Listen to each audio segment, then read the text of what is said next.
कहानी की शुरुआत में हमें एक मशहूर डॉक्टर चा सियोंग के घर ले जाया जाता है। उनकी बेटी सोमी के ऊपर एक शैतान का साया था और आज उनके घर में दाचिन नाम का प्रिस्ट सोमी के शरीर से उस शैतान को अलग करने की कोशिश कर रहा था। पूरा घर सोमी की आवाजों से गूंज रहा था, पापा पापा मुझे बचाइए, मैं मर जाऊंगी, प्लीज मुझे बचाइए। पूरे घर में ऐसी हालात थी जिसे देख के किसी का भी रूह कांप जाए। सोमी की माँ यूनी और चा सियोंग दोनों डर रहे हैं, दोनों चिल्ला रहे हैं। अब उनसे बर्दाश्त नहीं होता है। वो अपनी बेटी के कमरे में खटखटाते हैं लेकिन दाचिन दरवाजा खोल ही नहीं रहा है। काफी कोशिश करने के बाद चा सियोंग दरवाजे को तोड़ देता है। वो अंदर की तरफ जाता है तो देखता है कि सोमी की हालत बहुत खराब है। सोमी तड़पना शुरू कर देती है। ऐसा लग रहा है कि सोमी के शरीर में एक शैतान है जो कि धीरे धीरे करके सोमी को मार रहा है। और फाइनली वो वक्त आ जाता है जब सोमी इस दुनिया को छोड़ के चली जाती है। चा सियोंग अपनी बेटी से बहुत प्यार करता था। चा सियोंग ने अपनी बेटी को मौत से बचाया था लेकिन अब उसकी बेटी उसे छोड़ के जा चुकी है। अपनी बेटी की इस हालत को देख के चा सियोंग को याद आता है कि कैसे कुछ महीनों पहले जब उसकी बेटी को हार्ट की प्रॉब्लम थी और उसे हार्ट ट्रांसप्लांट करने की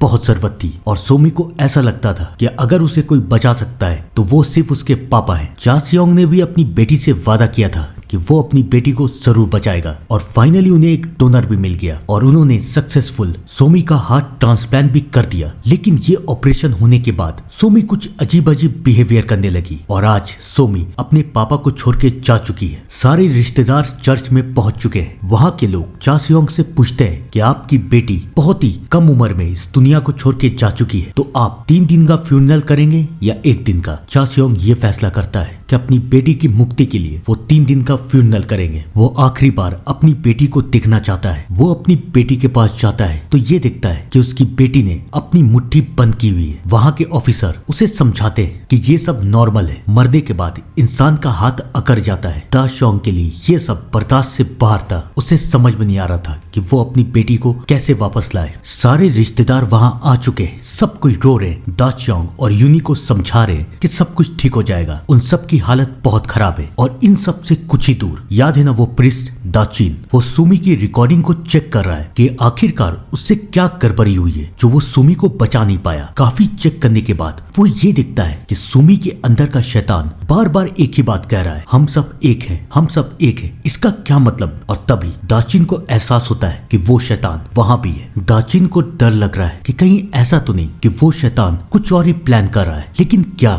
एक तरफ दाचिन उस शैतान के बारे में सोच रहा था और दूसरी तरफ कहानी हमें एक बार फिर सियोंग डो के पास लेके जाती है। सोमी के सारे दोस्त, सारे रिश्तेदार वहाँ पर मौजूद है। उसके दोस्त आपस में बात कर रहे हैं कि सोमी के साथ कुछ दिनों से कुछ तो जरूर हुआ था। वो अजीब अजीब बिहेव कर रही थी। वो पहले कितनी अच्छी थी, कितनी शांत थी, लेकिन जब से उसका ऑपरेशन हुआ है तब से वो बहुत अजीब बिहेव कर रही है। उसने अपने क्लासमेट को भी कितनी बुरी तरीके से मारा है। ये सुन के सियोंग को कुछ याद आता है कि जब से सोमी का ऑपरेशन हुआ था वो कितनी बदल गई थी। वो अपनी माँ को भी मारने की कोशिश करती थी लेकिन अब तो सब कुछ खत्म हो चुका है। सोमी इस दुनिया को छोड़ के जा चुकी है। सब कोई आराम कर रहे हैं, सियोंग भी आराम कर रहा है। लेकिन तभी उसे किसी की आवाज आती है कि एक साया उसकी तरफ धीरे धीरे बढ़ रहा है और ये और किसी का नहीं बल्कि उसकी बेटी सोमी का साया है। सोमी अभी भी जिंदा है। सियोंग ये देखता है कि उसकी बेटी उसके पास आ रही है और कह रही है, पापा मुझे बहुत ठंड लग रही है, पापा मुझे बहुत ठंड लग रही है, मुझे बचा लीजिए पापा। तभी अचानक सियोंग की आंख खुलती है। उसे कुछ समझ में नहीं आता। वो अपनी बेटी के बॉडी के पास जाता है और अपनी बेटी की बॉडी को लॉकर से बाहर निकालता है। वो बहुत रो रहा है। उसे ऐसा लगता है कि शायद उसकी बेटी की आत्मा उससे कुछ कह रही है कि उसे ठंड लग रही है। वो वहाँ पर बैठ के रोने लगता है लेकिन वो ये नहीं देख पाता कि सोमी की आंख खुल चुकी है। क्या सोमी जिंदा है या फिर कुछ और ही बात है? इन सब से दूर दाचिन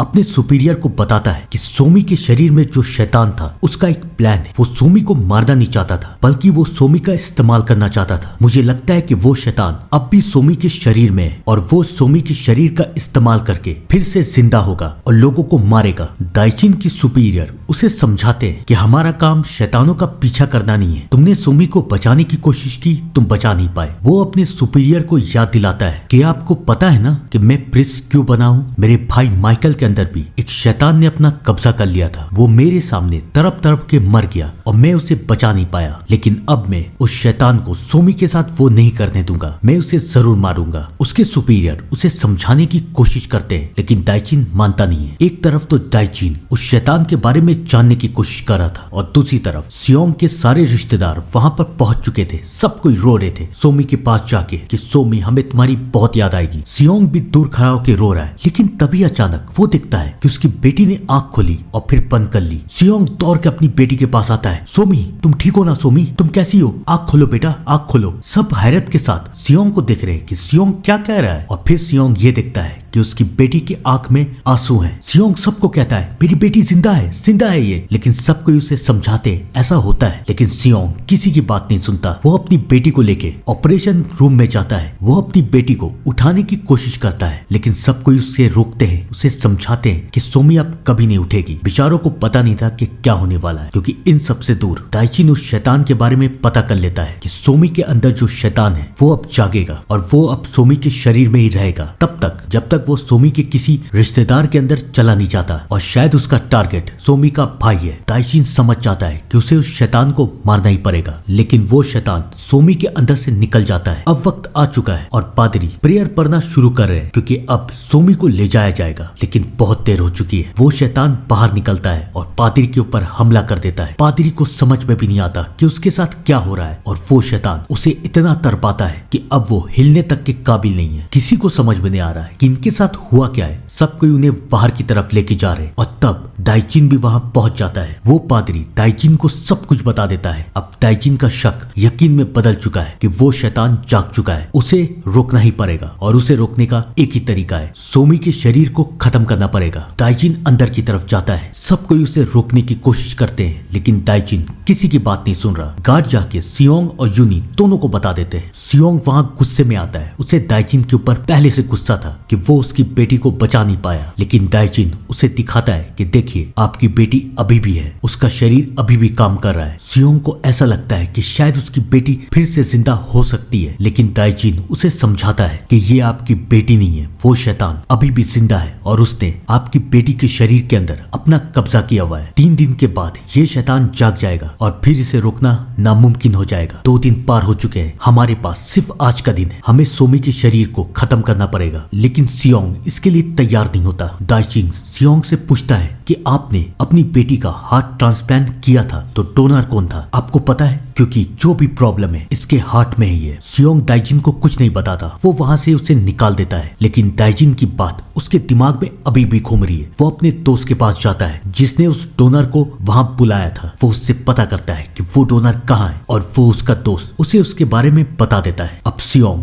उस डोनर की माँ से मिलने के लिए जा रहा है और दाइचिन सियोंग के पीछे। फाइनली सियोंग एक जगह में पहुंचता है लेकिन इससे पहले वो कुछ समझ पाता। एक साया उसे बेहोश कर देता है। जब उसकी आंख खुलती है तो फाइनली उसका सामना उस डोनर की माँ से होता है जिसका नाम था टेरेसा। लेकिन ये कोई मामूली औरत नहीं थी, ये शैतान की पुजारी थी। ये बैरियल नाम के एक शैतान की पूजा करती थी और चाहती थी कि ये शैतान दोबारा इस दुनिया में आ जाए और इसके लिए इसने अपनी बेटी तक का इस्तेमाल किया। अपनी बेटी के शरीर में बैरियल को बुलाया लेकिन उसकी बेटी का शरीर बैरियल को बर्दाश्त नहीं कर पाया। उसकी बेटी मर गई। तब टेरेसा अपनी बेटी को लेके हॉस्पिटल में पहुंची, उसी हॉस्पिटल में जहां पर सोमी का ऑपरेशन होने वाला था। और तब टेरेसा ने एक प्लान बनाया कि बैरियल उसकी बेटी के दिल में है तो अगर उसका हार्ट सोमी के बॉडी में चला जाए तो बैरियल को एक और जगह मिल जाएगी और शायद बैरियल जाग जाए। टेरेसा का ये प्लान कामयाब हो गया और अब फाइनली बैरियल जागने वाला है। लेकिन बैरियल के जागने से पहले टेरेसा सियोंग को मारना चाहती है। इससे पहले वो सियोंग को मार पाती, वहां पर दाइचिन आ जाता है और वो टेरेसा को मार देता है। अब सियोंग को दाइचिन की बातों पे यकीन हो चुका है लेकिन वो अपनी बेटी को कैसे खत्म करेगा? वो उसकी बेटी थी सोमी।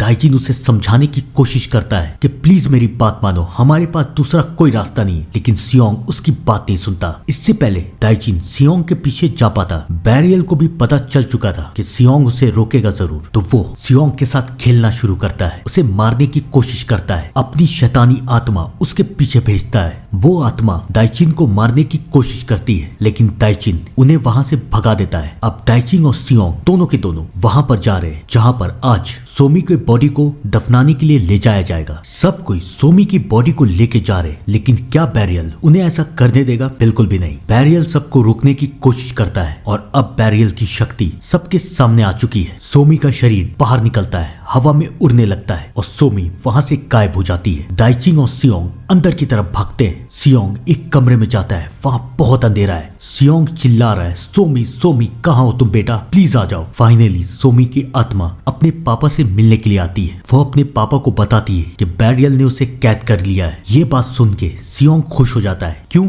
मैं आप लोगों को बताता हूँ। सियोंग ये बात जाके दाइजिन को बताता है कि सोमी की आत्मा अभी भी उसके शरीर के अंदर है, लेकिन वो अपने शरीर पे काबू सिर्फ इसलिए नहीं पा रही है क्योंकि बैरियल उसे ऐसा करने से रोक रहा है। और अब बैरियल कुछ ही देर में उसकी आत्मा को उसके शरीर से बाहर निकाल देगा। लेकिन अगर हम इससे पहले बैरियल को सोमी के शरीर से निकाल दे तो सोमी दोबारा जिंदा हो सकती है। दाइजिन भी सियोंग की बात मानता है कि ऐसा हो सकता है, लेकिन अब उन दोनों को बैरियल का सामना करना पड़ेगा। दाइजिन सियोंग को समझाता है कि हम दोनों को प्रेयर पढ़ना पड़ेगा, लेकिन ये इतना आसान नहीं होगा। बैरियल हमें बहकाने की कोशिश करेगा, हमें वो सब दिखाने की कोशिश करेगा जो है नहीं, लेकिन हमें उसकी बात नहीं माननी। सियोंग मान जाता है। फाइनली वो दोनों प्रेयर पढ़ना शुरू करते हैं और बैरियल उनके साथ खेलना शुरू करता है। वो उन दोनों को बहकाने की, उन्हें तोड़ने की, डराने की हर कोशिश कर रहा है, लेकिन दोनों के दोनों प्रेयर पढ़ते जा रहे हैं। फाइनली सियोंग को बैरियल दिखता है और सियोंग बैरियल को मारने के लिए आगे की तरफ बढ़ता है, लेकिन वो गलती से दाइचिन को मार देता है। दाइचिन घायल हो चुका है, वो बेहोश हो चुका है और अब प्रेयर भी टूट चुका है। तो अब क्या होगा?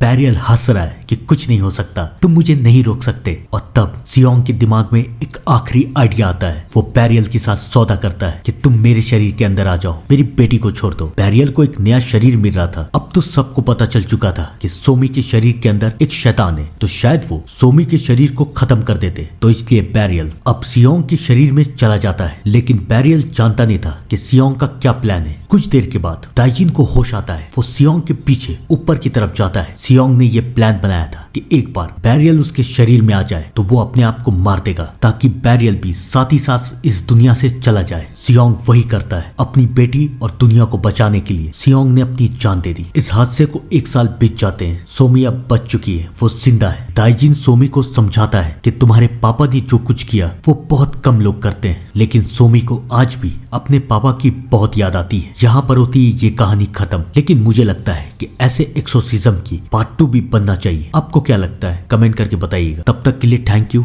And good bye.